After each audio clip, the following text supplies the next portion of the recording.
ये class 10th का सवाल दो चर रैखिक समीकरण प्रश्नावली 3.5 का एक का दूसरा सवाल है। उसमें बोल रहा है कि अगर अद्वितीय हल हो तो उसे वर्ज गुणनखंड विधि से बनावें। तो इसमें क्या करेंगे, फिर समीकरण इसको हम एक कर देंगे, इसको हम दो कर देंगे। इसमें a1 कितना है, तो a1 2x है, तो यहाँ हो जाएगा 2। b1 कितना हो जाएगा, y है तो सिर्फ y रहेगा लिखा, तो 1 हो जाएगा। c1 बराबर हो जाएगा 5। अब देखिए a2 बराबर कितना हो जाएगा, ये हो जाएगा -3 हो जाएगा, 3x है, तो b2 बराबर हो जाएगा 2y और c2 बराबर हो जाएगा 8। अब देखिए हमको a1 बट्टा a2 ये सूत्र का प्रयोग करना पड़ेगा, b1 बट्टा b2 और c1 बट्टा c2। अब देखिए a1 कितना है, 2 है, और a2 कितना है, 3 है। फिर b1 कितना है, तो 1 है, और b2 कितना है, 2 है, तो 2 हो जाएगा। अब देखिए हमको यही नहीं मिल रहा है। अब जब ये नहीं मिलेगा तो इसको हम यहाँ डज नोट कर देंगे, यानी काट देंगे, तो ये हो जाएगा अद्वितीय हल। ये हो जाएगा क्या, अद्वितीय हल, अद्वितीय हल। अब अद्वितीय सवाल में लिखा हुआ है कि अद्वितीय हल हो, अद्वितीय हल की स्थिति में उसे वर्ज गुणनखंड विधि का प्रयोग करें। तो अब इसमें हम वर्ज गुणनखंड विधि का प्रयोग करेंगे, तो इसमें वर्ज गुणन विधि। अब देखिए इसमें वर्ज गुणन विधि का प्रयोग होगा, तो हमको सूत्र में क्या होता है, तो सूत्र में जो होता है हमको इसका सूत्र जो होता है, x बराबर b1 c2 minus b2 c1 बट्टा a1 b2 minus a2 b1। तो देखिए इसमें हमको पहला सूत्र से प्रयोग करना है। तो b1 देखिए कितना है, b1 कितना 1, तो 1 गुना नहीं कुछ है, तो यानी a1 गुना c2 होता है, तो 1 गुना c2 कितना 8 माइनस b2, तो b2 कितना है 2, तो 2 गुना कितना c1 कितना है, तो आपको यहाँ देखिए वर्ज गुणनखंड विधि में एक बार इसको और एक बार हमको तोड़ना पड़ेगा। तो इसको क्या करेंगे, तो 2x प्लस वाई माइनस 5 बराबर 0 लिख देंगे समीकरण।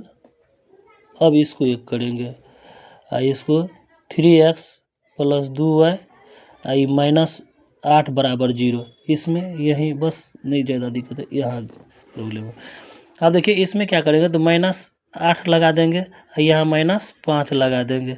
अब बट्टा a1, तो a1 देखिए a1 कितना है, a1 तो 2 है, a2 b2 कितना है 2 है, माइनस a2 तो a2 सॉरी b2 a2 तो a2 3 है, और गुना b1 1 है। तो इसमें क्या करेंगे, और फिर ये x बराबर यहाँ लकीर दे देंगे, या कितना 1 को -8 को गुना करेंगे कितना -8 हो गया, यहाँ माइनस रहेगा, 5 दूना कितना -10 हो जाएगा, ये कितना 2 2 4 हो जाएगा -3।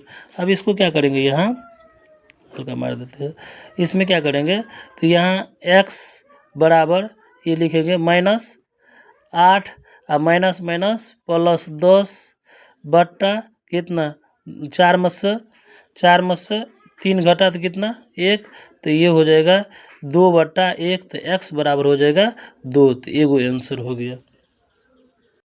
अब देखिए इससे आगे क्या करेंगे, तो x का मान निकला यहाँ। अब y का मान निकालने के लिए y बराबर होता है c1 a2 minus c2 a1 बटा a1 b2 minus a2 b1। तो इसमें क्या करेंगे, फिर y बराबर यहाँ क्या करेंगे c1, तो c1 कितना है, तो c1 -5 है, तो -5 लिख देंगे, गुना a2, तो a2 कितना है 3 है, तो यहाँ 3 लिख देंगे, माइनस लिख देंगे। फिर यहाँ c2, तो c2 कितना है, तो -8 है, तो यहाँ -8 दे देंगे, कोष्ट गुना कर देंगे। अब फिर कितना a1, तो a1 कितना है, तो 2 है, तो यहाँ हम 2 दे देंगे। फिर इसके बाद फिर क्या करेंगे a1, तो a1 कितना है हमको, a1 2 है, तो यहाँ 2 हो जाएगा। b2, तो b2 कितना 2 है, तो 2 दे देंगे। यहाँ a1 A2, तो A2 3 है और B1 कितना 1 है, तो ये याद। फिर इसके बाद क्या करेंगे, तो यहाँ